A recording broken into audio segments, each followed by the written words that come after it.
Good evening, Baller Nation. It's your boys, the Shotcallers, back with another podcast episode. The date is July 28th, 2020. And as always, we're here to talk basketball.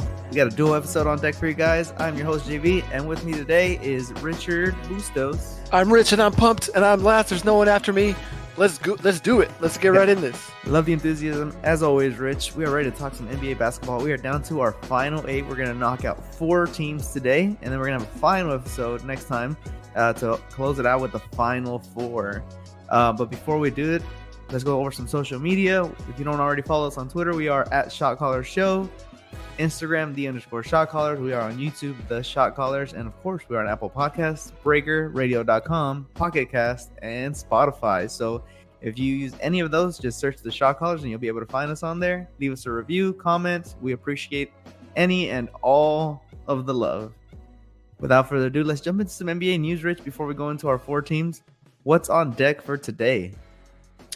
Yeah, man, it's kind of not a light news week by any means. The 2 topics that we have going on are pretty heavy ones and pretty meaningful ones.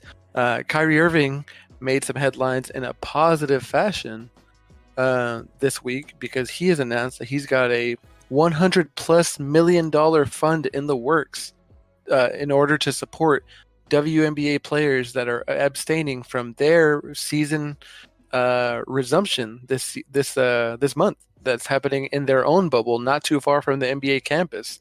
So they're not doing their playoff run; they're starting it over. Unlike other major American sports leagues, they're not traveling from city to city. They're all going to be contained in one place. However, there was some controversy because some players that were holding out were also, under threat of having their paychecks withheld, which is the opposite of what we've been hearing from, Adam Silver and the NBA-led organization. So that's pretty great. Props to Kyrie on that one, and pretty wild to see that kind of stark contrast, don't you think, between the 2 leagues that are brother and sister? Very wild, especially, and without getting into too much detail as far as like comparing the 2 leagues, it is crazy that the sister network or the sister brand is treating their players that way. I mean, I believe the league MVP, right, who has a pre-existing condition, was told that she could not opt out, and therefore it was basically play or risk.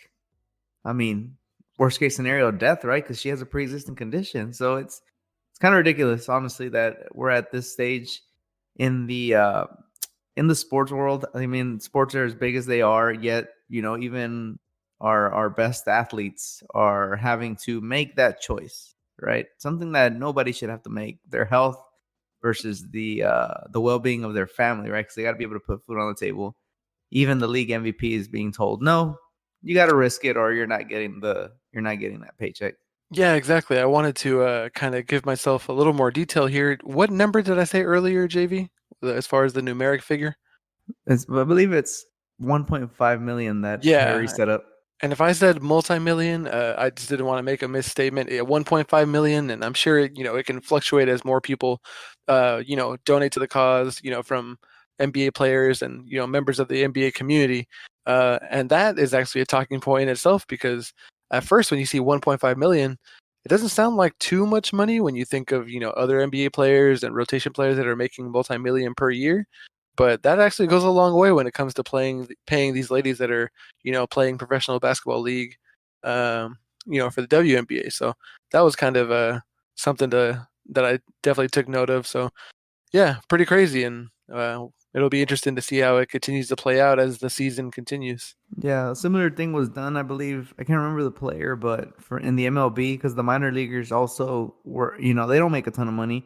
Most minor leaguers don't make more than, your average Joe, honestly, especially if you're playing like single and double A. So when the games were going to be canceled, or the season was being delayed, those guys had nowhere else to go.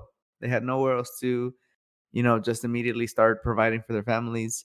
And so some of the MLB players did a similar thing. So I'm glad to see that the athletes at the top, the ones that are making the biggest dollars, are putting that aside and really helping their peers in the time of need. So it's great to see that. I honestly, Rich, just to kind of keep going on this, I don't think it should have to be that way, considering how much these organizations are worth. but we're definitely in a spot where we're having to fend for ourselves rather than being able to rely on those systems that you would believe would be put in place to help the population as a whole. So Yeah, it, man, this pandemic really it's it's showing you who your friends are, showing you yeah, who's got your back, I guess, no, definitely. uh and bringing things to light Oh that you yeah, didn't think you'd have to question. when the dust settles, best believe, especially in an age in the digital world like today, like we are in now, those names won't be forgotten. Those companies, those businesses, those people who chose their personal wealth or the dollar over the well-being of the people that have have been the reason for them to bringing in that money. Best believe that those will be etched in history for sure. Hell yeah, well said, man. Let's go ahead and move on to the next one. It seems to be something that could excite many and New York Knicks fans, maybe enraging some other ones. I'm not sure where everyone is going to fall on this one, but if you haven't heard, Tom Thibodeau has inked a 5-year deal. Who previously coached for the Minnesota Timberwolves, had a sabbatical before that after he left the Chicago Bulls, to shore up their defense and show these players, these developing prospects, how to play NBA level defense. So, what is, I guess, your immediate take to the reactions online, or whatever you would like to share on this, Jonathan? I mean, as far as takes online, if you ask New York Knicks Twitter, they're gonna complain. But they complain about everything. No offense, guys, but y'all complain about Kristaps Porzingis getting drafted. Like this is just another one of those things that you gotta wait and see it play out. You cannot make presumptions, just on a whim or just knee jerk reactions. And I'm seeing a lot of that online. Tom Thibodeau is tenured. He is a defensive mastermind. And I know a lot of people don't like to hear that because we're in the highest offensive, era of the league. So why would you build a team on defense? I get that. But only time will tell.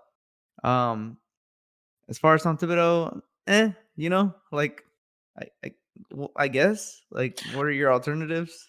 So yeah, and it's like he gets some flack. He gets some praise for being the coach that kind of manufactured the defensive scheme along with Kevin Garnett and the Ubuntu Celtics in 2008, 2009, 2010. Was a hard-nosed defensive-minded coach that meshed very well with grinded out guys like Jimmy Butler, Joakim Noah on the Bulls. And then as time wore on, they say that any coach, you just get tired of hearing anyone's voice. No matter who it is, no matter how much you like them. So over time, I guess he kind of wore out his welcome with Garpax as the GM in Chicago. Took a sabbatical, went to Minnesota, and as much skill as you have, and as much as other people can emulate what you have done in the past as far as defensive schemes, just ask Doc Rivers of the Clippers now. You can only do so much with the players that you have. So even though the Minnesota Timberwolves were looking to make a defensive leap when Tom Thibodeau came around, if you're not going to get the best effort from your players, Andrew Wiggins, or maybe you don't have the most innate natural defensive ability with Karl Anthony Towns to spearhead it. There's a big difference between Kevin Garnett and Karl Anthony Towns when it comes to defensive effort and tenacity and know-how. So as good as Tom Thibodeau might have been or might not have been, you're limited there with your personnel. And so taking that and going forward to the New York Knicks, where it's a bunch of green thumbs out there, and then a bunch of veterans that are kind of set in their ways, you really don't know what's going to happen. So I think any immediate reaction is going to be uh, really hasty and too fast. I mean, it doesn't sound like news are very compelling to say we have to wait and see. But just ask another coach that coached for the New York Knicks that I brought up just last week. Jeff Van Gundy has gone on the record after seeing some ESPN reactions to this news, where some personalities are slamming the hire, saying retreading old ground. Why don't we get some new, fresh face in there? Coaches have to adapt just like players do. So if Jeff Van Gundy, a professional basketball coach, can say that, I think it's fair to say, let's see what happens. The thing that I think might the thing that I wonder if it would be possible, I don't think so, based on how labor negotiations and coaching negotiations go when these top name player coaches or these top name coaches interview for teams is like, did you got to give him the 5 years? Does he have to have the full 5-year deal? Because if it goes south after 2 years, then you got to pay him for 3 more seasons. Like, I wonder if there was some middle ground that could have been had, maybe like a little bit of a trial run, but who knows? So just to kind of summarize my take a little bit more than just what I said earlier, Tom Thibodeau, I think we love to see those guys that grind it out, right? That dive for balls, that play tough defense, that crash the boards. They ice the pick and roll. Ice. I'm all for that, right? But I draw this metaphor, this analogy. Have you ever seen a sports car, right, Rich, when it's fresh off the line and you just took it off the lot, right? Looks shiny, looks great. You're just super proud of that car. And then, you go and you run it at 100 miles an hour down the highway. And then maybe you take it to the races and you do some burnouts and it looks great, right? But what happens to those tires? You're talking about Luol Deng's knees over here. Is what you're talking about. So I'm kind of worried for guys like Dennis Smith Jr. and RJ Barrett, because we might see some brilliance come out of this, right? We might see some crazy hustle plays, but man, you're putting some tread on them tires in a hurry. So we might be seeing some shortened careers. I'm not saying like directly, but I mean, it feels like it took Joakim Noah 2 years to recover from playing on the Bulls, man. Did you see him the other night on the Clippers? Yeah, he was looking nice again. So it took him a whole 2 years before it took him a whole rainforest hiatus adventure, like to find. That's what I'm saying. Those supplements that he needed. Get ready, Knicks fans, to see your guys icing them knees night in and night out, because he's gonna put them to work. Let's get him on some preventative maintenance plans. Like, let's ice him, before or after the game. Like, let's have them prep like they're Kobe. Kobe putting on those thick ice packs on his knees at the end of the game when he's 35. Let's get those on Dennis Smith Jr. today. Like, let's get the off season. A supply. Yeah, let's do it right now. Let's do it right now. Let's get it. Man. But we'll see. I mean, it's definitely a change of pace from Fizdale. So we'll see what happens from here on. And but it's news. It's news. Cool. That does it for news, right, Rich? Do we have anything else on the board? Yeah, that's it for this episode. We'll probably have some more for our final preview before we get into the juicy games on Thursday. I know. Man. So before we jump into the teams, Rich, like you just said, we're 2 days away from the first tip-off of the regular season. And there have been scrimmages, guys. We understand there's been some fun things to see. But we're just so ready for the official start. I want to see these guys going full tilt. So exactly. And it was nice to check out some of these games, because some guys, you could tell they were playing game speed. I reference guys like Russell Westbrook. I think that guy doesn't know how to turn it down. Yeah, Paul George is dive into the rim with speed. Yeah, exactly. For sure. So it's good to see that, because these guys are trying to get into form. They're not playing around. They're taking advantage of being able to play, I guess, meaningless basketball, for lack of a better term. Getting ready for those regular season games, and then ultimately to make that playoff run to win a title. I think all these guys have that hunger to win a title.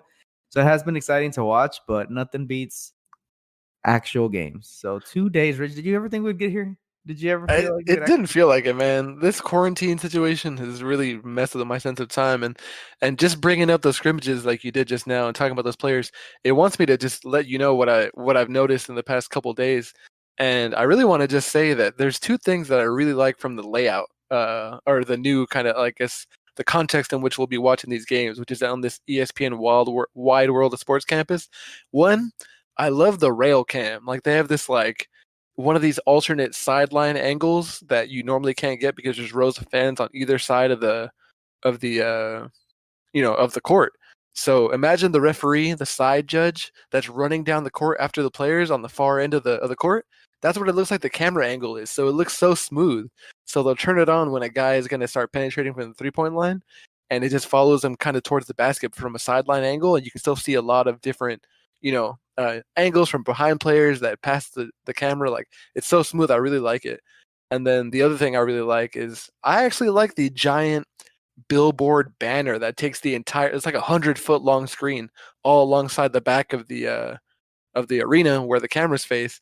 And so since there's no home court advantage, but if it's the Lakers home game, it lights up, purple and gold and shows different graphics for the Lakers or whoever the home team might be. So I think that's really great. I gotta say, I do prefer it to MLB's cardboard cutouts. Although I like the idea, right? That fans could pay to get their pictures cut out and put on the seats at the stadiums. Not sure if you checked that out, Rich.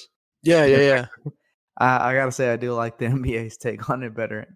Because those cutouts, after a while, it looks like one of those old school MLB slugfest video games where the characters are 2D in the back. The Right, because they cheaped out on the graphics and it's yeah, just 2D exactly. back there. They cheap out. Dang. They couldn't fit it on the cartridge. Well, yeah, it was an N64 game, right? So you Yeah. couldn't get that fidelity in there. That's funny. I didn't even think about that. It is like that. Wow. That's funny. And I've been seeing the empty seats too, which the NBA has been like blacking out, big sections of the arena so that your eye doesn't kind of linger in those places. So Exactly. it really seems like they've taken all this time to plan out everything that they could possibly think of. Like major props, dude, because you've seen other leagues like the NFL, like they're just looking like they're having a regular ass season over there, like nothing's changed when they've had the most time to think about this stuff. Yeah, it's crazy how fast they put this together. So I'm excited. I feel like they've definitely kept it tight knit. Covered all covered all their holes, all their bases, to make sure that they don't run into any major hiccups. There's gonna be little things here and there, and we'll talk about some of those here today. But overall, I feel like they've handled it as well as you could have asked, or as well as you could have hoped. You talking about Lou Williams going to Magic City strip club Oh when yeah, when he left the bubble? we'll talk about that today. Oh, gotcha. And then side note, we are aware that Domantas Sabonis has suffered a possibly campus / end of season ending foot injury. He's leaving to see a specialist outside of the NBA bubble, and will return to play at an unknown date. So looks like just when they get Victor Oladipo back, their other All-Star is on his way out. So the trouble keeps on coming for the Indiana Pacers. We passed their preview, but we want to keep you guys abreast on that situation. So you want to head into the previews now, JB? Yeah. Yes, sir. So we're going to kick it off with Richard and the San Antonio Spurs. Yeah, we were ready for an action-packed kind of Western Conference bonanza because you guys might have noticed that we've covered like the entire Eastern Conference already. It's all West left, baby. Yeah, and so what better team to start with than the one that played in the playoffs for damn near 20 years now, that is looking to be missing it for the first time in a real long time. And when I was kind of digging up some stats and trying to see what I want to focus on for the preview here, this quote kind of stuck out more than anything. And it's from Greg Popovich, the guy that's given us plenty of quotes throughout the years, someone that NBA coaches, NBA, people that hangers on look up to for his measured words, but, passionate speech. He said this: for us, in our specific situation, development is more important than anything. So in other years when, it seemed as though they were at the end of their run and it looks like we're going to go and let go of Manu Ginobili and we're going to let Tony Parker get traded to the Charlotte Hornets, but they're still going to make the playoffs because they keep coming on back. You compare them to the White Walkers in Game of Thrones, like you just can't get rid of them.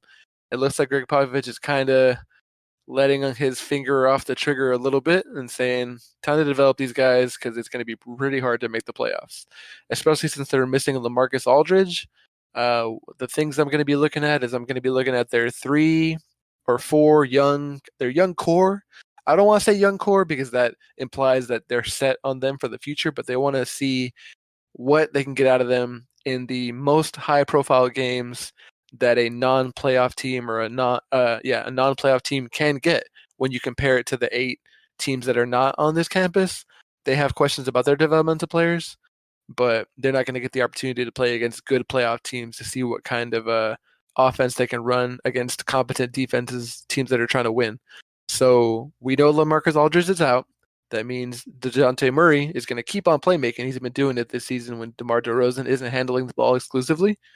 But LaMarcus Aldridge is often his release valve on the pick and pop, jumping it off in the post and letting them make something work with like the last 10 seconds to go.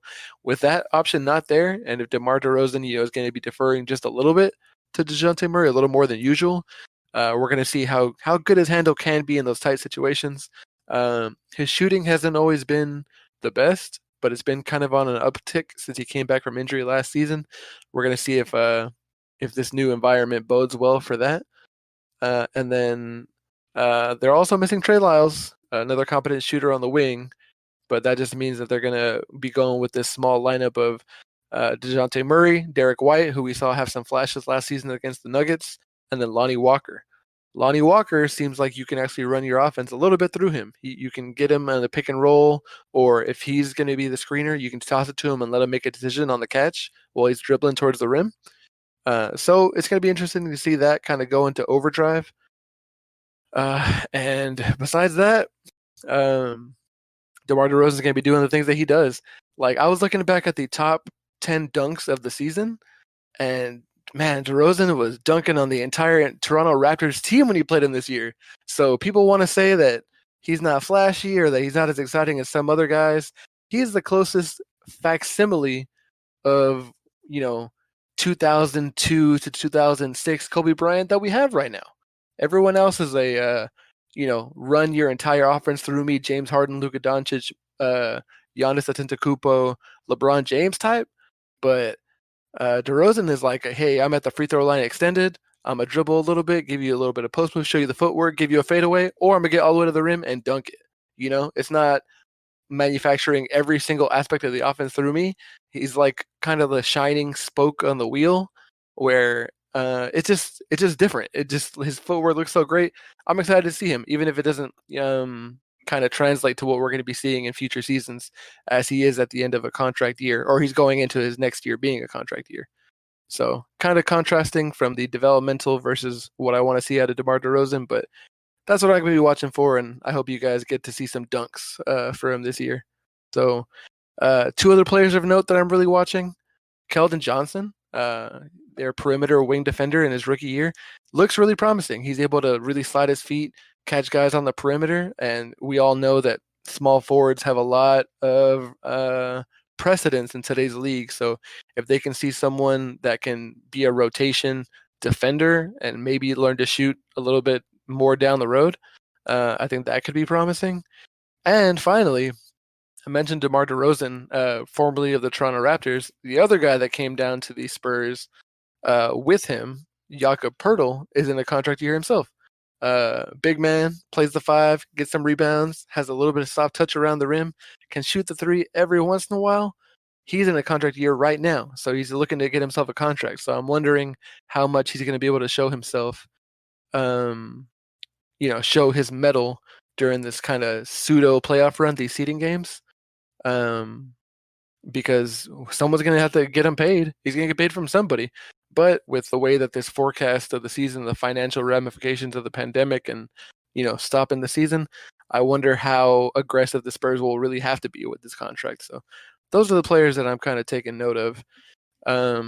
They have an outside chance of making the playoffs, the Spurs do. But it's pretty tough. They play their head-to-head rivals, the Kings, in the first game back. Then they play the Pelicans a few games in towards the end of the season. The seedings will kind of be shaken up more clearly by then. We'll be able to know where they stand.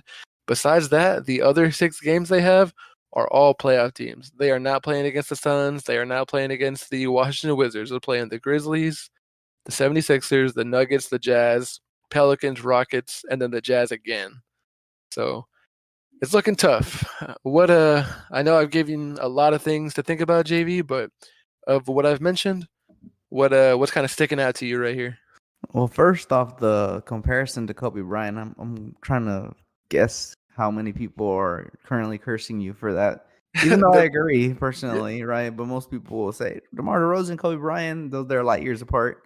And it's not necessarily a talent comparison that you're making, I would say, right? It's more DeMar DeRozan has literally fashioned his footwork and his post moves and his free throw line extended back to the basket work off of Kobe Bryant. Exactly. Like, that's literally who inspired him to play the way he does. So that's kind of the comparison. I just want people who are listening to understand that rather than just kind of, paraphrase knee-jerk reactions. Yeah, exactly. So if you are wondering what Rich is talking about, just watch some games.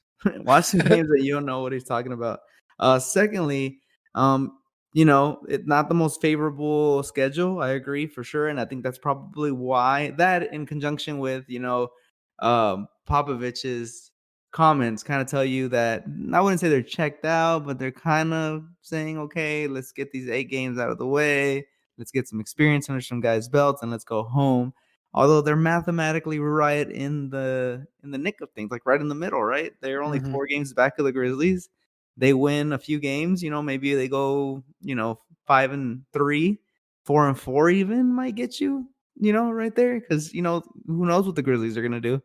So mathematically they're right in it, yet we're not really looking at them as contenders, despite them having those two talented big well not bigs, but that the Marcus Aldridge and DeMar DeRozan, who a few years ago, when you talk about that trade, you're like, oh well, Marcus Aldridge is still great and DeMar DeRozan is great. Like, and suddenly we're just like, no, it's not enough. And maybe it's because the West has just gotten so stacked and they are playing so many playoff teams. But, you never know. It could be one of those situations where they accidentally fall in and are suddenly playing a playing game. Unlikely, but it'd be cool to just kind of have it be close throughout the entire regular season, not have everybody just fall out of the playoff picture or just have one clear cut. It'll just make those games more and more interesting. So I personally hope that the Spurs, and I think this will happen, they'll have plenty of close games. And it'll come down to a lot of fourth quarter performances, and it'll really come down to those superstars at the end of the day. They play those. Who do they play again? They play It started off against the Sacramento Kings.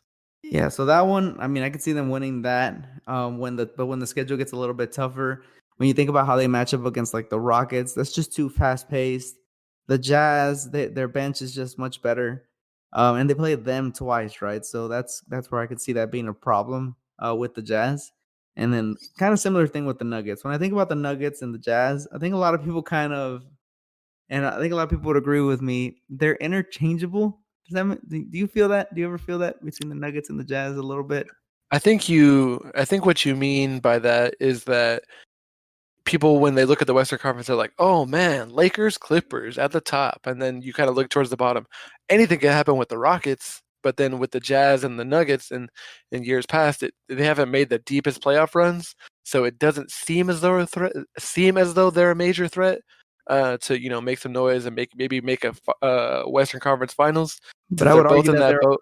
but Yeah, I would argue that they're also some of the more well-rounded teams at the same time, right? They're better than the sum of their parts. Does that make sense? Like that, yeah. they're like the prime example of a team that's better than the sum of their parts. If you put them all on paper and separate them right, and you go player by player, you're not gonna stack them up against a Clippers team or a Lakers team, right? Because that just doesn't match up. But the sum of their parts is greater.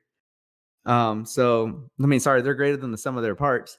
And I think that's what I kind of see with both of those teams. And when you're playing a regular season game and you don't have a ton of depth, like the Spurs kind of lack, that's going to be the difference maker. Playoffs and earnings, like you said, whenever they shorten the rotations, um, it doesn't factor in quite as much. And I think that's why the Nuggets kind of struggle and the Jazz, same thing.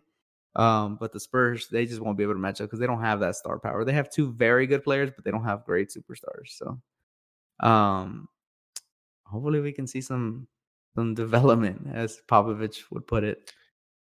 Yeah, especially on the defensive end, man, because the Spurs' vaunted defense over the last 20 years, this past season, they're ranked 24th out of 30th, giving up 114 points per game. And without Marcus Aldridge, who doesn't jump off the page as a defender, but he's still a big body and knows how to put his hands in the way and disrupt shots just a little bit, not being there, it's going to be even tougher. Although they did put together a top 10 offense, 113 points per game. But that's going to drop a little bit, missing their major cog. So yeah, we'll see what happens, man. Yeah, that's true. So it's gonna be the DeMar DeRozan show with no LaMarcus out there for sure. You want to hit on your next team now, JV? We're gonna keep it here in Texas. Another Texas team a little bit to the north. We've already covered the Rockets, so it's not them, and that is the Dallas Mavericks.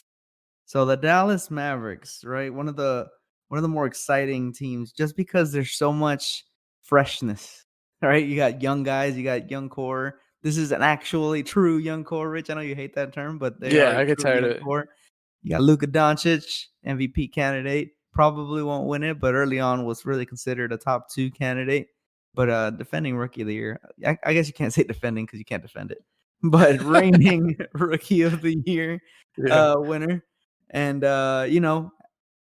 one of the best offenses in the history, if not the best offense statistically in the history of the NBA. So the young Mavericks looking very promising.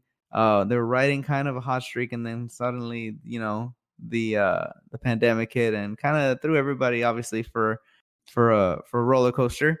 But Dude, sorry to interject here, but you said riding a hot streak. They're riding the ultimate hot streak. Answer this question. Who is the champion at the end of every NBA season? The team that won the final game, right? yeah, so they won the last game. The Mavericks won the last game before the pandemic started. Yeah, I would say they're the champions right now. they have the last win that counted, right, of any Yep. NBA team in history right now. So yeah, they're riding the ultimate wave for sure. Just some notes for the Mavericks, right? Before I jump into some key matchups.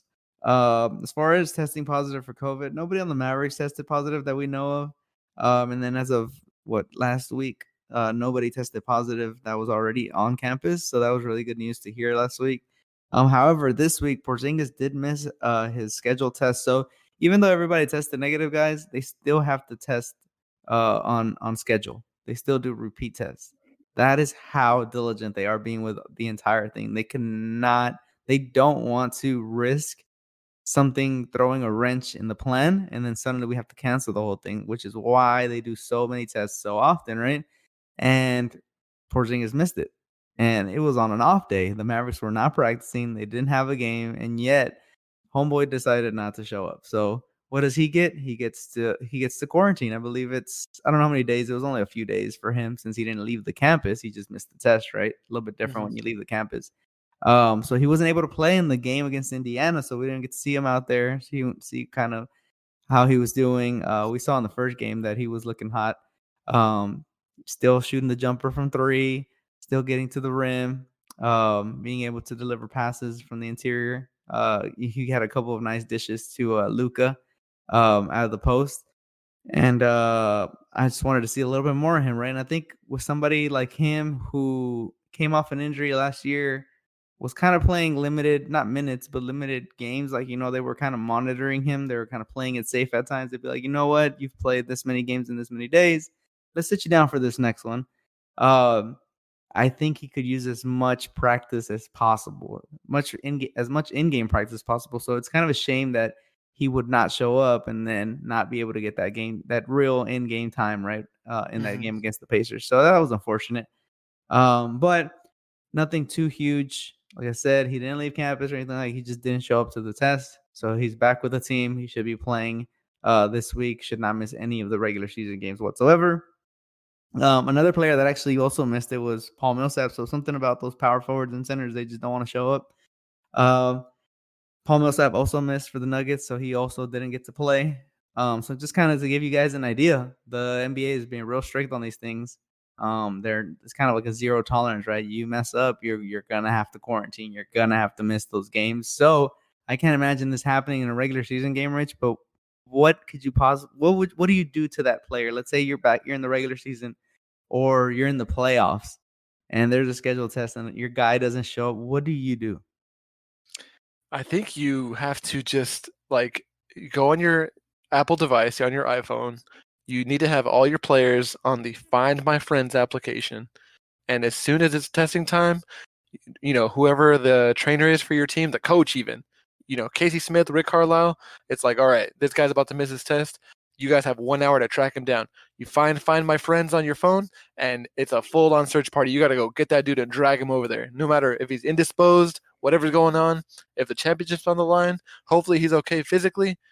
He's not physically incapacitated. Maybe he just overslept. You drag him out of bed, kind of like when Michael Jordan went to get Dennis Rodman in Las Vegas, and you drag him over there. That's what you do. That's what I would do. I'd say, man, you better share your location because this is bigger than all of us. That's what I think. My question is, what could you possibly have been doing that you were like, let me not go get tested? My money is on one of the things you said. He probably just didn't wake up. That's the only thing I could think of. Like, how do you just miss it? What are you doing? You're not meeting friends and somewhere else. You don't have any friends there. Like, what could you have possibly been doing for you to miss that test? I mean, Well, if you're he's anything going like towards me, the uh-huh. I was gonna say if he's anything like me, he probably just had no idea. I'm super forget. He needs to throw Just it in the forget. calendar. Yeah.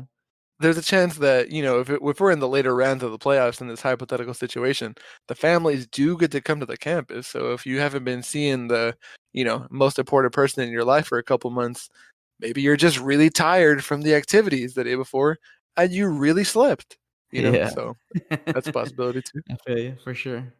As far as who's not on campus with the Mavericks, Dwight Powell, Jalen Brunson, and Courtney Lee were all already out with injuries before all of this. So they didn't make the trip.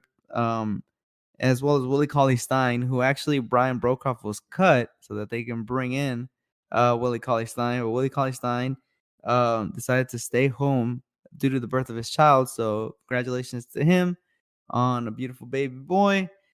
Take care of your business. Basketball will be here when you're ready to come back. The Mavericks will try to hold it down as much as they can. So yeah, they're missing Willie Cauley-Stein, which kind of hurts on the defensive side as well as on the rebounding. Because as great a rebounder and blocker as Kristaps Porzingis is, Willie Cauley-Stein was supposed to be that athletic backup, right? That guy that could also get up, grab boards, Mhm. get blocks, and even was really good on the pick and roll. We saw a few of those.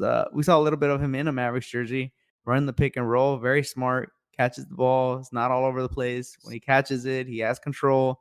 He doesn't, some big men kind of get a little sporadic when they catch that dish and just kind of throw it up, right? But he had a lot more control.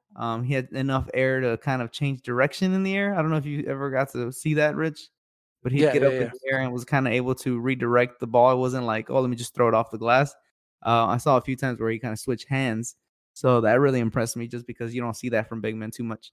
Um, so I was excited to see that. I remember when the trade happened, you had a lot of people from Golden State that were like, "Oh, we were gonna miss him."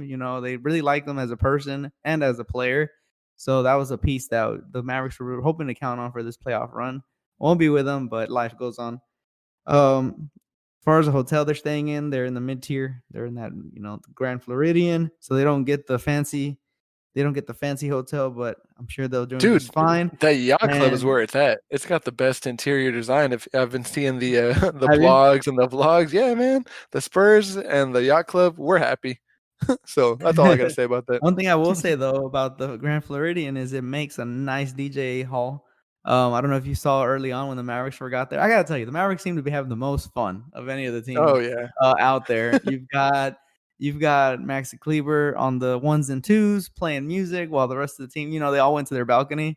He's yeah. But popped out before the they could DJ. actually interact with each other, nobody could actually Exactly. be near each Yeah, other. while they were quarantining, yeah, everybody went out to their balconies, he's playing the music, and everybody's just jamming out. You see Boban and Luca doing the Disney Channel commercial thing. Mhm. Um, Luca and KP over here doing trick shots every chance they get. Luca seems to just be like a natural at it. He's doing stuff off the wall, off the shot clock into the basket somehow. And Kristaps Porzingis had a similar one where he shot it from behind the basket. So they're just enjoying themselves, and it makes sense. They're very young. They're in Disney World. They're in summer camp, like you said last week, right? They're essentially in summer camp, and they're just trying to make the most of their time, right? I'm sure they'd rather be at home with their families, but they're making the most of their time. So huge props to them to be able to stay positive and say, we're here. Let's make the most of it.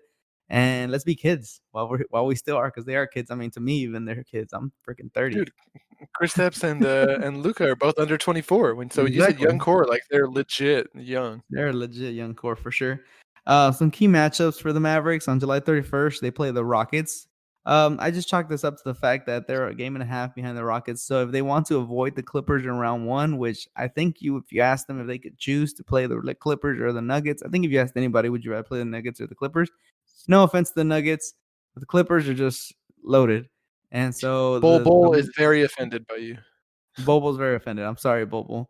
Um, but the Clippers, I think most teams would say, I want to put that off for as long as possible, get through the early rounds. So if they can beat the Rockets, then they'll be within a half game.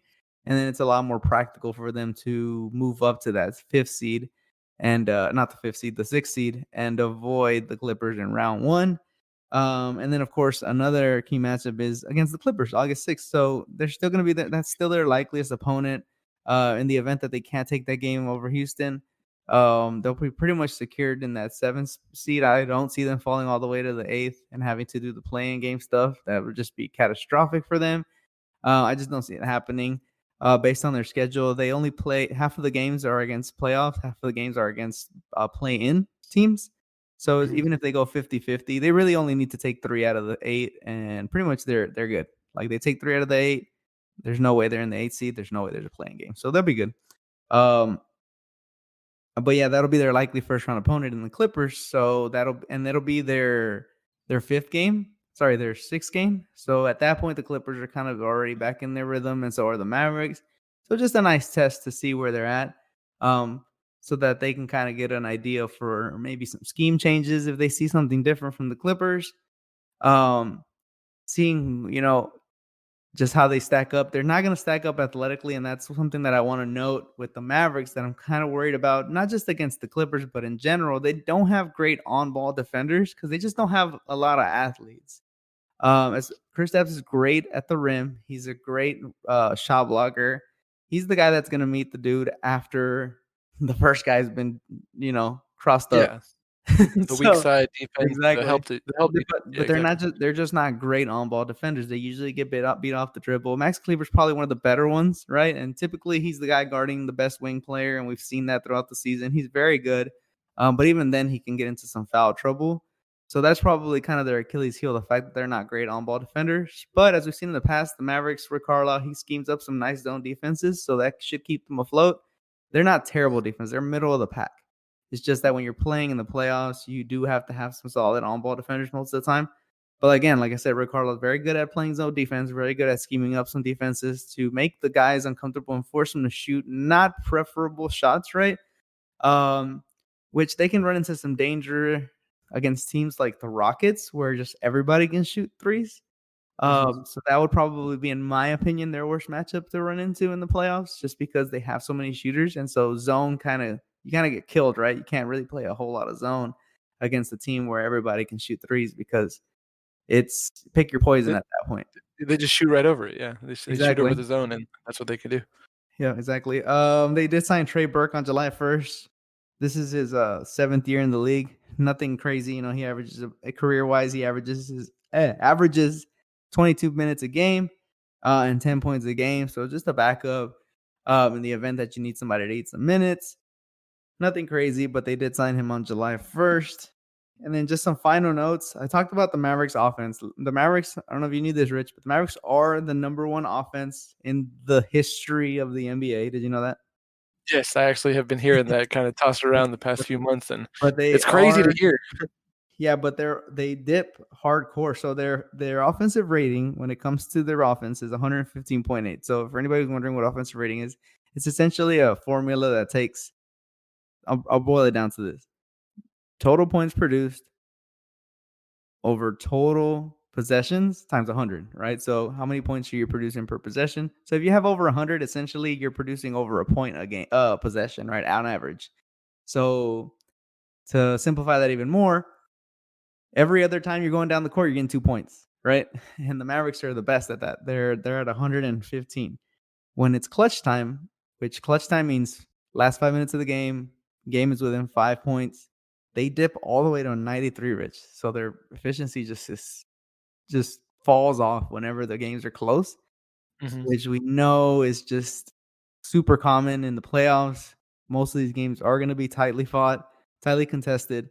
So it does not bode well for the Mavericks. So I think it just really gets down to slowing down the game in those final few minutes so they can hold on to a lead, because we did see throughout the season several times they're giving up those fourth quarter leads. They cannot do that, or they will have no success in these playoffs. They have to tighten up on defense. I just talked about one of the reasons why one of their weakest points on defense is on-ball defending. So Rick Carlisle is really going to have to step it up and figure out some kind of zone scheme that's going to work. And like I said, the Rockets are really the only team that I can see giving them a whole lot of trouble, because you can't just shoot over the zone. But we'll see how that goes, because I for one want to see as much of the Mavericks as possible, not just because I'm from Dallas, because Luka Doncic and Kristaps Porzingis, that duo is just so fun to watch. You just feel like every night it's going to be a different a different kind of performance every single night. Yeah, man, they can bomb from anywhere. And to your point about slowing it down in the fourth quarter because they need to have less possessions so that they can have less opportunity to kind of bungle it. I mean, that's key. Uh, it all ties back to the athleticism point that you made in the beginning. There are some rangy defenders and some guys that can definitely run the floor. Kristaps can run the floor. Um, Maxi Kleber can run the floor. Dorian Finney-Smith is an athlete, but these are all guys that are reliant on others to create their own offense. You know what I mean? So if Luka is having a lot of attention being focused on him, and that step back three isn't working in that quarter, like where's the offense going to come from? Is Kristaps Porzingis going to show his might? And that's a major question going into it. So I'm really, really excited about that myself. Awesome. I'm very high on the Mavs. I feel like anything can happen in this playoffs. So everybody's a dark horse, Rich. Everybody's a dark horse. I know I said the Trailblazers were a dark horse, and then I said the Rockets were a dark horse, and now I'm saying the Mavericks are a dark horse. It's just Yeah. loaded with dark horses. There's no home court advantage, so It's it like the doesn't end of matter. it's like the end of uh, Quentin Tarantino movie. It's a Mexican standoff. Everyone's pointing guns at everybody. Like Exactly. we don't know what's gonna happen. Perfect analogy, Rich. And with that, that does it for me on the Mavericks. You want to roll on to your next team? I believe it is the. Actually, I Yeah, I've forgot. got the Oklahoma City Thunder. There you go. Uh, yeah, Chris Paul and the Thunder, man, they're ready to take on the West, and really, I'm really hoping for that Houston Rockets Oklahoma City matchup. I want to see Steven Adams and Russell Westbrook battling it out for rebounds. But really, it's really going to come down to their execution going down into the stretch of the fourth quarter. You mentioned that the Mavericks aren't very strong when it comes to closing out teams in the clutch. The Oklahoma City Thunder are terrific in that regard, and majorly because of Chris Paul. When you just look at technicians in the game and the guys that can run an offense and don't make mistakes, he's definitely top 1, 2, or 3 guys. LeBron James, Kawhi Leonard, Chris Paul. You can interchange them as far as I'm concerned. As far as whose hands I trust the ball in the most, it's hard to say which of those three I want. But Chris Paul is right up there for me. Steady hands, able to shoot mid range flawlessly, able to snake the pick and roll, and get the assists out to shooters like Danilo Gallinari with ease. Like there is no second to none as far as floor generals. And when you look at the clutch stats and you look at teams that aren't so good, the reason being is teams will turn it over when it comes towards crunch time and defensive pressure is all up on a weaker ball handler or chasing guys around the perimeter, and that's not the case with these guys. And you can just basically, I talk it almost all the way up to Chris Paul, not turning the ball over, manufacturing easy, good looks for him as far as 2-point range, or getting the ball off to guys like Nerlens Noel and Steven Adams for high efficiency buckets towards the end of the game. So their clutch stats are really promising, but they are going to have some questions going down the stretch. So we know that Shai Gilgeous-Alexander had some, playoff fireworks for the Clippers last season before he was traded, and he was looking really good running the offense in Chris Paul's stead whenever Chris Paul was on the bench. You're wondering if that's going to be the same case when there's more attention on him at just 21 years old, handling for the Oklahoma City Thunder. So we're going to kind of see how that goes. And then their sixth man of the year is basically the guy that ties almost everything together for the Thunder. He's definitely making his case at age 26 to really, I would say, even though he's only 26, kind of turning himself around in the league, or maybe his reputation. Because remember Dennis Schroeder, playing for the Atlanta Hawks as a young guy, backing up Jeff Teague. And then once Jeff Teague kind of got shipped out of town, he became the lead ball handler and the lead, guard, kind of mixing it up with opposing point guards like John Wall. But ultimately, those Atlanta Hawks teams didn't really go anywhere. You were thinking going to Oklahoma City and playing behind Russell Westbrook in years past would maybe be kind of a humbling experience or letting him play his role in the team, but you weren't sure about that attitude. But this year, uh, being so productive and being such a good defender behind a guy like Chris Paul has really brought out the best in him. And I think he's going to really clean up as far as votes go for Sixth Man of the Year, which is why it's so important to me that he's actually planning to miss some time this upcoming, campus postseason run, because he's going to be giving birth to, or his girlfriend's going to be giving birth to their child. So, or his second child actually. And so I kind of wonder how many games he's going to be missing. I think it'll only be a couple of seeding games, but kind of makes me wonder how the rotations are going to work in his absence and how the defense is going to kind of hold up when they have to defend faster point guards or guys with size. Russell Westbrook comes to mind, and guys like Jamal Murray, depending on who they're playing. So Dennis Schroeder being so versatile, it really kind of throws a wrench in things. So that's kind of what I'm keeping my eye on. And then the biggest thing that kind of has been coming out of the woodwork that I'm not sure anybody saw coming is the return of Andre Roberson. So I know it's one of Andre's previous favorite players. So good on defense, such a smart defender, and able to get his hands in passing lanes and be on those guys that give problems, like the wing players like Paul George, Kawhi Leonard. But with almost, I think, 900 days since his last official NBA basketball, playoff or basketball action, you wonder how his conditioning is going to be, how his health is going to hold up, or what kind of restrictions he's going to be on. And then let's say he was totally healthy. He doesn't have a proven track record of being able to shoot the three. He is actually one of the guys that inspired teams like the Golden State Warriors to play defense, where one of their top guys like Andrew Bogut on the Warriors or Draymond Green on the Warriors would be assigned to him to guard him while he's on offense, and basically have to play free safety, not guard him whatsoever. And if the ball were to find Roberson in the corner, let him shoot, because he's shooting less than 30% anyway. So that's kind of given me a major question mark as far as what might be happening.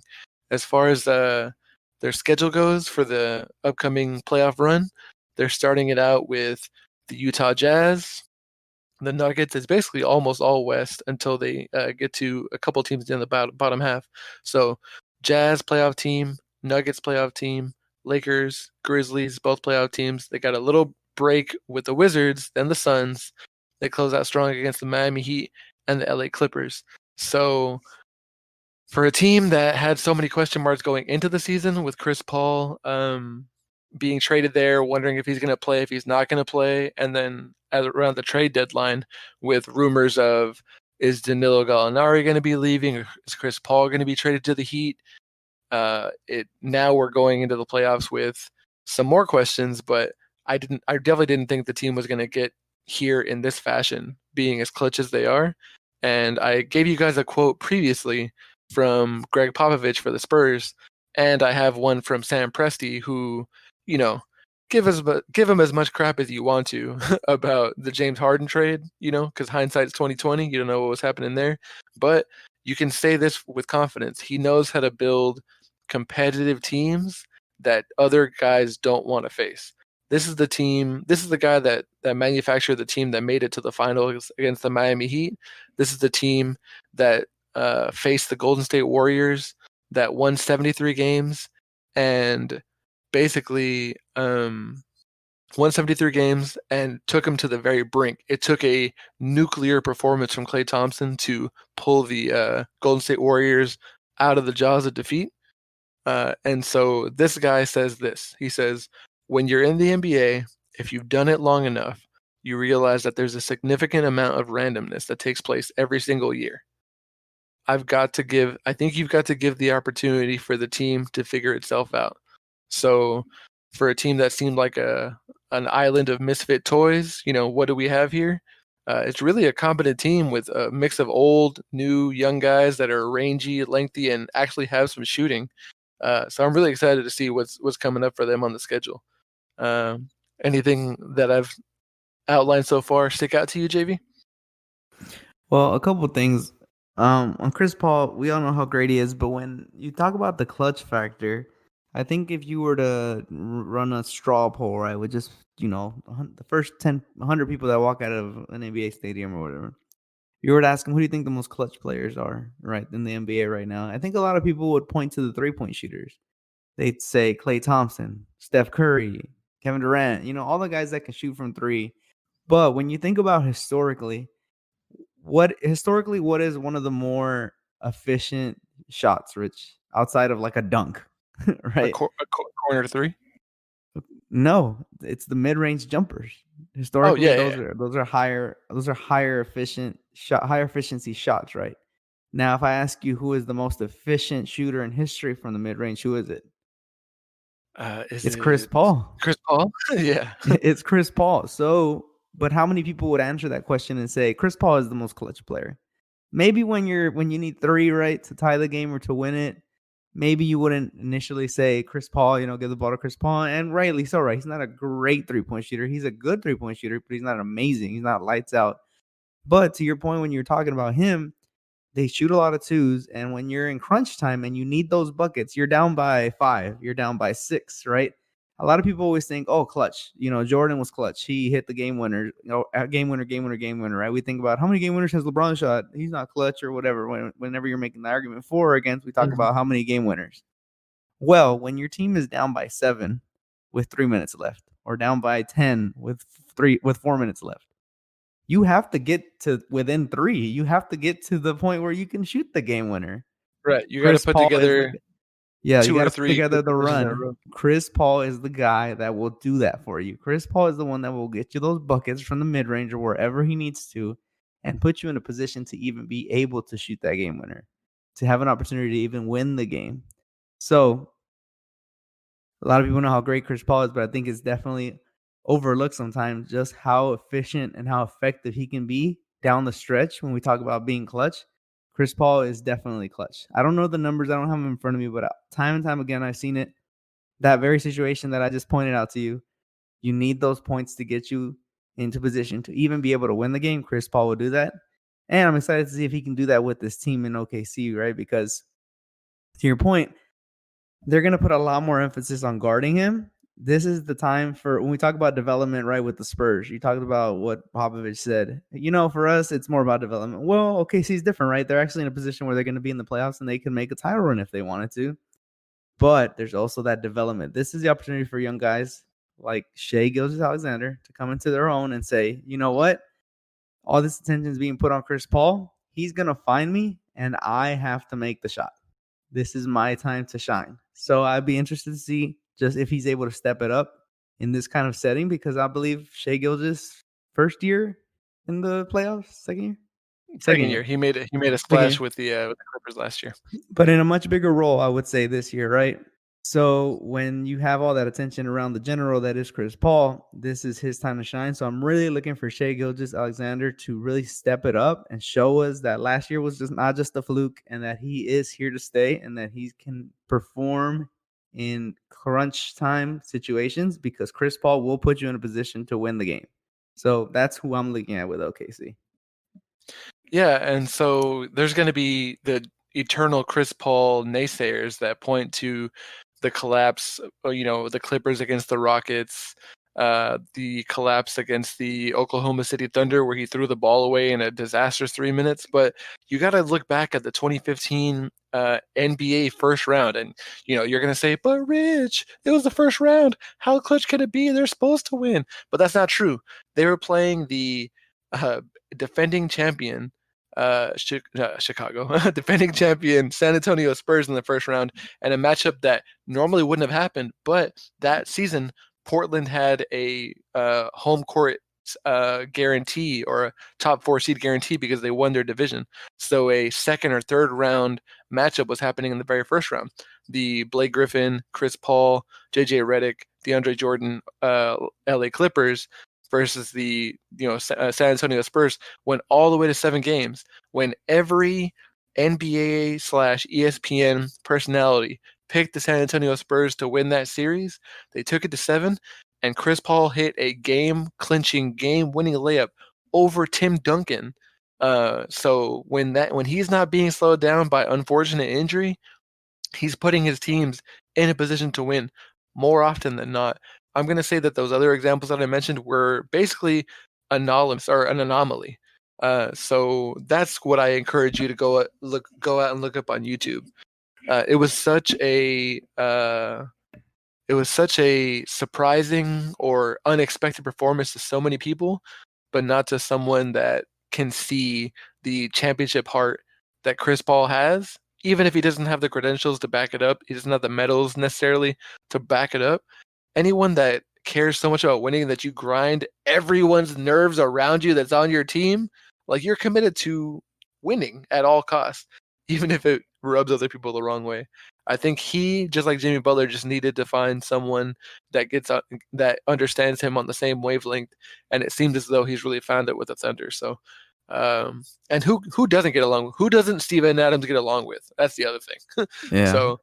So yeah, that's I'm pumped. I'm ready to see it for sure. And then just one small note on the Andre Robertson thing. I don't think it's anything to really get excited about for that very reason you pointed out. He's a huge minus on offense, and I'm just like, in a Chris Paul oriented offense, you need guys that can be the release valves, and like he brings a lot on defense. But I think especially with the pace that the game is at now, it's a much higher pace. You need people who can catch and shoot. It's unfortunate, but that's just the way it is. And Andre Robertson just becomes a huge minus in that category. So yeah, for sure. I don't see him getting a whole lot of time. But he'll play his spots, I'm sure. He'll play some spots, but as you're saying, they need 3-point release valves. They don't have very many. In the games that Dennis Schroeder isn't playing, if he's going to go attend the birth of his child, guess besides Schroeder being someone that averages more than 5 3-pointers a game, how many other players on their 12-man of their 17-man rotation, but really 12 guys, do you think take more than 5 3-point attempts per game, JV? So we're taking Schroeder out. How many more do they have? More than 5 attempts. 6.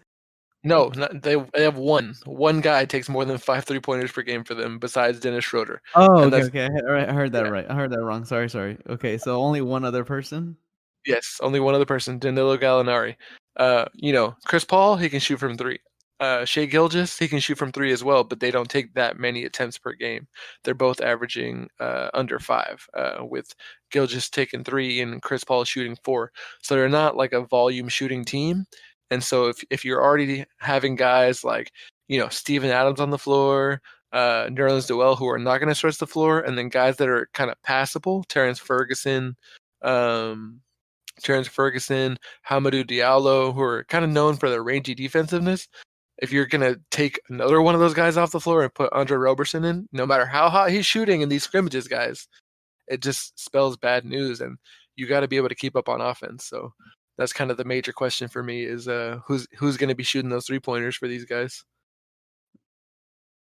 Yeah, it's going to be tough. Not impossible, but just very, very tough when we talk about how efficient these offenses are nowadays. Yeah, and as we are kind of painting out these Western Conference teams and the Eastern Conference too, but in the Western Conference for sure, like there's so many different styles that are going to be clashing, and that's something that I didn't think we'd be talking about maybe a year ago when a lot of us were complaining about the kind of homogeneousness of NBA offense, maximize the threes, take layups and threes, whereas, you got some different styles out here. So it'll be interesting to see all these different teams clash. For sure.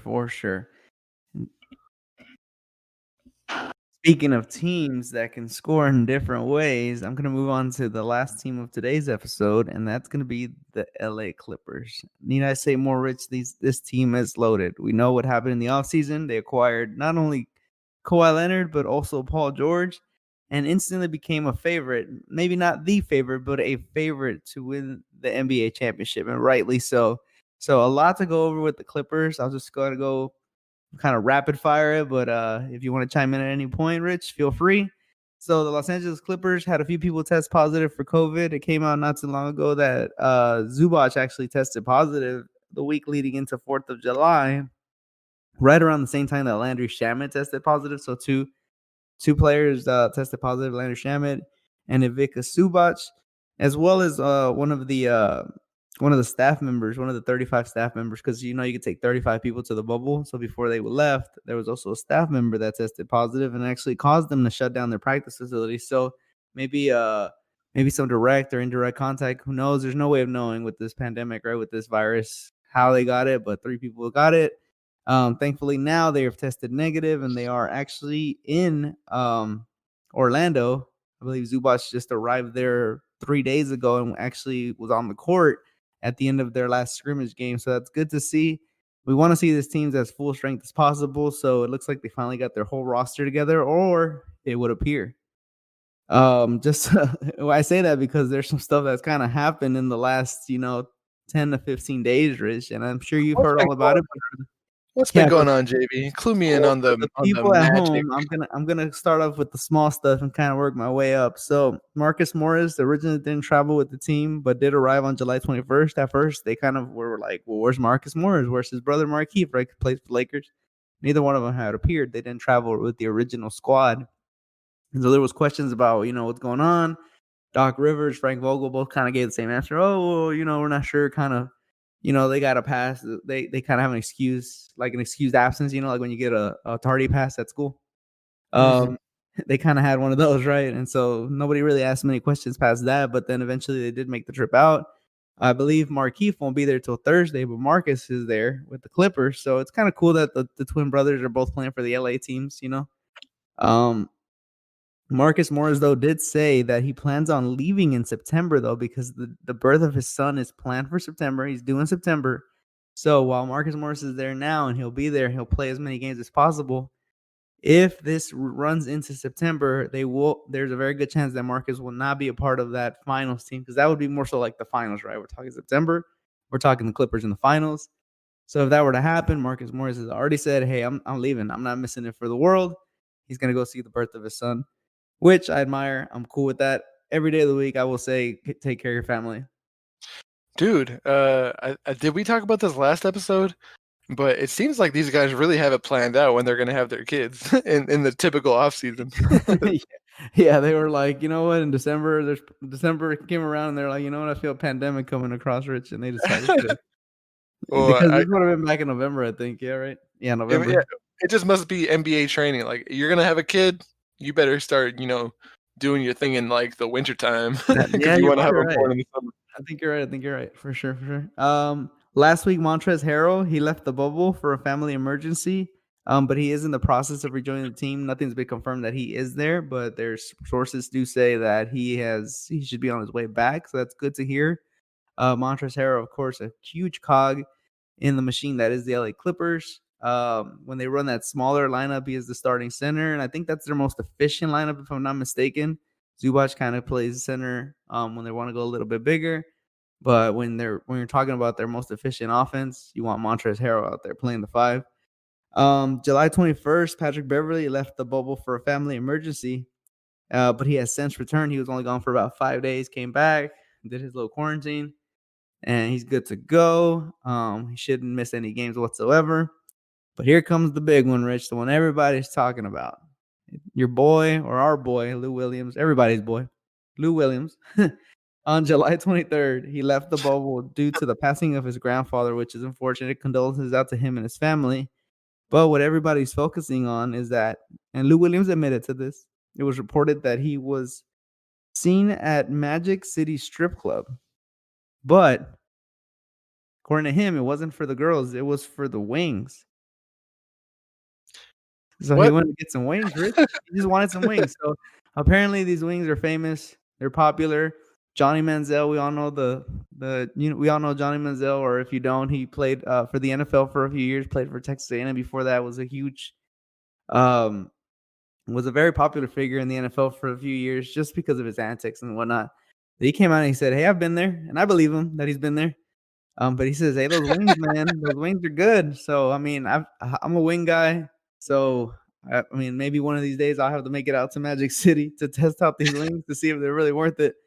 But Manziel They're says, worth risking it all for these wings. That's what we got to know. pretty much he was risking it for the biscuit, right? But in this case, it was wings. But yeah, I mean, he said I wanted some wings, and This isn't the first time that somebody gets in trouble in the bubble for food, right? I think you said a couple of guys went out for some DoorDash or whatever Yeah. last week, hmm and they Shout out had to to Bruno quarantine. Caboclo. So now Lou Williams is suffering the same fate. He's already tested negative twice, but he still has to quarantine for 10 days before he can be on the court, which means he's Rough. gonna miss their season opener or their season resumption. Yeah, I 10 think days their he's got to first be. 2 games, I think he's going to end up missing in total. Yeah. And, with all this, whenever somebody makes a decision like this, something that most people would probably be like, oh, selfish, I won't call it selfish. I'm not here to judge anybody, but I could see some people, seeing it as selfish because he's putting other people at risk. I understand that 100%. But again, you got to understand, guys, when they go back, they don't just say, oh, you're back. Yeah, cool. Check in. They take you right to the test. They say, all right, you were gone. Boom, test. So he wasn't going to interact with anybody before coming back positive or negative. So let me get that out the way before everybody just jumps to conclusions. But this stirred up some trash talk, right? So Kendrick Perkins comes out on TV. He doesn't host, but he shows up, makes a couple of appearances on some of the ESPN shows. But ultimately, he goes on there and he says, Lou Williams has to be better than this. And then he decides to bring out the Twitter fingers and say, and this is from Kendrick Perkins' Twitter. He says, it's disturbing when a rookie and Zion Williamson can act more mature than NBA vet Lou Williams. And then this starts the string rich of replies. Lou Williams replies, 15 years in this business, and the most dirt you have on my name is stopping to get hot wings during a pandemic. Perk, shut up and stop laughing at and saying it's just TV when you run into me too. Then Montrezl Harrell chimes in and says, Big Perk, what you're not going to do is talk wild to the OG when you don't got all the facts. So, Rich, this tells me two things. One, Montrezl Harrell will step in for his boys. And two, Kendrick Perkins might be full of it. And I kind of always thought he might have been just listening to him talk on these shows. But based off what Lou Williams is saying in that tweet, he's saying, stop laughing and saying it's just TV when you run into me. So that means he always says all these what do you call them? Inflammatory remarks, yeah. Let me boil this down real quick, JV. I got 3 words. Fake tough guy is what you're saying. Tough guy. That's what it sounds like, Rich. Because what Lou Williams is telling me is this has happened before, and when he gets confronted, he's all like, "It's all good, homie. I was just doing it for the cameras." Right. That is fake tough guy for sure. He just really does take after Kevin Garnett. Ooh. Yeah, just confirming what I already kind of figured. And this isn't me trying to say I'll stand up and go fight Kendrick Perkins or go trash talk all these guys because they're bigger than me, and I will admit that, and that's good. And I'm not saying that Kevin Garnett isn't tough, but go ahead and Google Kevin Garnett get punched in the face, and you will see him not punching back. Just want to put in the context for anyone that doesn't know. Exactly. But if you're going to say stuff like that, you got to understand that you're talking about real people. When we come on here, we're talking about real people. We make jokes, but you guys know when it's a joke. And when we talk about somebody, we criticize somebody, we're strictly criticizing their technique, but we don't go on to say this person should behave this way, this person should behave this way. I personally have never been huge on that, Rich, because I don't buy into the whole this is a persona that every single player should mimic. Not everybody is a LeBron. It's just not like that. So I've never been one to criticize a player for that kind of stuff. And so when a guy like Kendrick Perkins does this, best believe somebody like Lou Williams and Montrezl Harrell are going to jump all over him. The tweets got a little bit more, not graphic, but they got more a little wild. Bit more. They were wild after that, so I didn't continue. But if you want, go ahead and go to Kendrick Perkins, click on his tweet where he talks about Zion being better than Lou Williams or more mature than Lou Williams. Click on that one, and it'll lead you down the rabbit hole. A couple more notes for the Clippers. They're in the top tier. Grandestino. Apparently, the yacht club's where it's at from the rich. But yeah, man, I don't check it all out. I know is I'm at home, so I don't get to enjoy that. So I don't really care. Key matchups, Rich. So this is very important. Key matchups. You ready? Yes. Can you cue the music? I don't know. You decide what music you're gonna put on this. Okay. Here are the key matchups for the Clippers. There are no key matchups, Rich. This is Team USA 2.0. This is the Monstars and the Toon Squad all in one. This team was put together to stop whatever LeBron? team you want to stop anybody, not just LeBron. Okay. If Jordan was reincarnated, this is the team you would put together to stop Jordan. Jordan's not dead, but I'm using that as it's hyperbole, guys. Right. Whatever team you want to throw in front of these, they built this team to beat them. That's what you have in the LA Clippers. They are stacked at every position. They have playoff, um, they have playoff tenureship, experience, whatever you want to call it. They are loaded. When you want to talk about building a team that's just built to win multiple championships back to back to back, who cares about the big three in the Celtics? Who cares about LeBron's big three in Miami? This is the big five. This is the big seven, Rich. They are ready to win multiple championships. And I think Not 5, not 6, not 7. however many they want, if they want to win 2 this year, they could probably do that. They'll convince Adam Silver to make a second championship or something. But doesn't matter. There's no key matchups. Every game they play, chalk it up to a W. They're ready to win this title. And that's all I got to say about that. Player signings? Hell no, they didn't sign nobody. Did you not just hear me? They're already the Monstars and the Toon Squad. Who else you going to go get? You ready to go. I think in February they grabbed Reggie Jackson to help, I with saw the ball that handling. too. Yeah, he's probably there to warm the seats at the end of the row. But it just speaks to the depth, and the versatility that you're mentioning. Exactly, they can play however they want to play. They can play big with Zubac. They can play small with Harrell. They can have 3 ball handlers out there at one time. They can take Lou Williams out, put Reggie Jackson in there for a little bit of a defensive medal over Lou Williams. Don't call a timeout against this team. That's what I would say. If you're an opposing coach and you have the chance to win the game, you get the free throw rebound and you can push it down the floor to maybe win the game by 1 or by 2 or go ahead. Don't call the timeout to draw up a play, because that lets Doc Rivers substitute in exactly who he needs, the right tools in the toolbox. Take a note from the Warriors playbook, Steve Kerr, and just let the players figure it out on their own while they have a man advantage or a time advantage of some sort, without getting the best guys on the floor, because the Clippers have a toolbox with all the tools in there. Don't let them open it to take you apart. Exactly, Rich. With all that being said, they are by far my favorite to win the NBA championship. But with that being said again, there's a lot of dark horses, so anything can happen. Just some final notes for the LA Clippers. Some of the synergy concerns are kind of rearing their heads with all this stuff that's going on. Guys are just like, I gotta leave, I gotta go. I'll see y'all later. I'll be back. I'm gonna go to the strip club. I'm gonna eat some wings. Don't tell my boy how to eat his wings. Things like that. All that. I mean, for me, those tweets, hey man, they're on the same page. Montrezl Harrell and Lou Williams always hyping each other up on Twitter. If you haven't noticed, they're always hyping each other up. So they've got that connection going on. You don't hear much from Kawhi ever. I, for one, don't care about this energy for all the reasons I said before. Michael Jordan had never played with the Toon Squad before he beat the Monstars, Rich. And that's what we're talking about. So I'm excited. I'm ready to see the Clippers. I'm ready to see this experiment. This is what seems to have been made in a lab, right? I'm ready to see it on the court. I'm ready to see them win an NBA title.